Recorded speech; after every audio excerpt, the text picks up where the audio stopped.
Здравствуйте, в студии Николай Борисов и обзор чрезвычайных происшествий. В Ленском районе мужчина в течение нескольких дней обкрадывал пенсионерку через мобильный банк.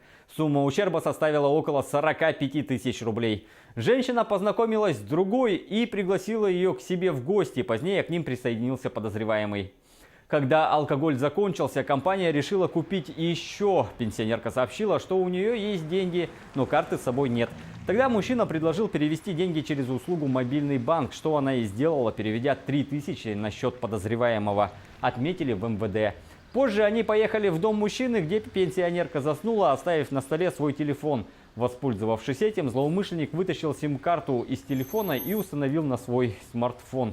Она обнаружила пропажу сим-карты только дома. После угроз полиции 34-летний уроженец Иркутской области вернул карту. Тогда пенсионерка и узнала о пропаже денег. Возбуждено уголовное дело по статье «Кража». В Якутии пресекли деятельность организованной преступной группировки, занимавшейся сбытом наркотиков. Как сообщает Управление на транспорте МВД России, 4 жителя республики занимались продажей синтетических наркотиков бесконтактным способом. Одного из участников группы задержали в районе аэропорта Якутска.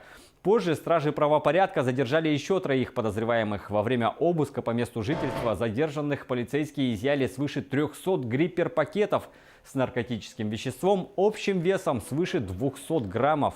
В ходе предварительного следствия следователями Северо-Восточного линейного управления МВД России на транспорте установлено, что фигуранты уголовного дела получали информацию из сети интернет с координатами местонахождения наркотических средств. На личном транспорте мужчины направились в Иркутскую область, где обнаружили тайник с наркотиками и привезли в Якутск с целью последующей реализации. Наркотические средства спрятали под пассажирским сиденьем в автомобиле. 4-й 20-летний участник организованной группы заключил со следствием судебное соглашение о сотрудничестве. В связи с этим был приговорен Якутским городским судом к 7 годам лишения свободы условно с испытательным сроком 4 года. За выходные в Якутии произошло 3 ДТП с пострадавшими. В каждом случае водители употребляли алкоголь после происшествия. Отметим, что за это предусмотрено такое же наказание, как и при пьяном вождении. Так, в пятницу 27-летний водитель на Toyota Land Cruiser опрокинул свой автомобиль на трассе Вилюйск-Якутск.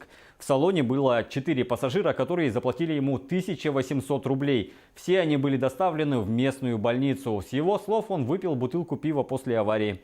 В воскресенье в Нижнем Бестяхе водитель на Toyota Premio наехал на 3 человек и скрылся с места происшествия. Пешеходы получили различные ушибы. Водителя задержали через час. Он признался, что употребил пол-литра пива в развлекательном заведении. От медицинского освидетельствования отказался. В тот же вечер в приемный покой центральной больницы села Майя Мегино-Кангаласского района за медицинской помощью обратился 28-летний молодой человек с травмами. Выяснилось, что он получил перелом предплечья при опрокидывании погрузчика, которым управлял. Водитель пояснил, что после ДТП его вытащили коллеги, которые, дав ему выпить пол-бутылки водки, доставили в местную больницу. В лесу у поселка Беркакит Нерюнгринского района задержан уроженец Чечено-Ингушской республики с рюкзаком, набитым золотом. Как сообщили в региональном управлении ФСБ, обнаружены и изъяты свертки с золотом в виде слитков, а также порошок неоднородной массы.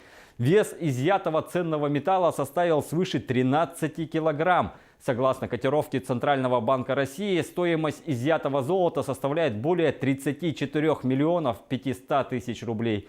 ФСБ возбудил уголовное дело за незаконное хранение драгоценных металлов.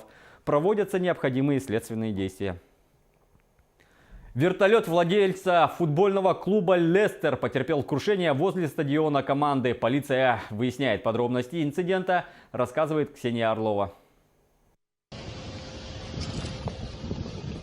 Вертолет, принадлежавший владельцу английского футбольного клуба «Лестер», Вишая Шриваданапрабхи, разбился на парковке возле стадиона команды. Об этом сообщили британские СМИ в субботу. Источник, близкий к семье Шриваданапрабхи, сообщил BBC, что в момент крушения бизнесмен находился на борту вертолета. Клуб пока не подтвердил эту информацию. Полиция Лестера сообщила в Твиттере, что расследует инцидент. Вишай приобрел футбольный клуб в 2010 году. В субботу Лестер провел матч против клуба Вест Хэм. Игра завершилась со счетом 1-1.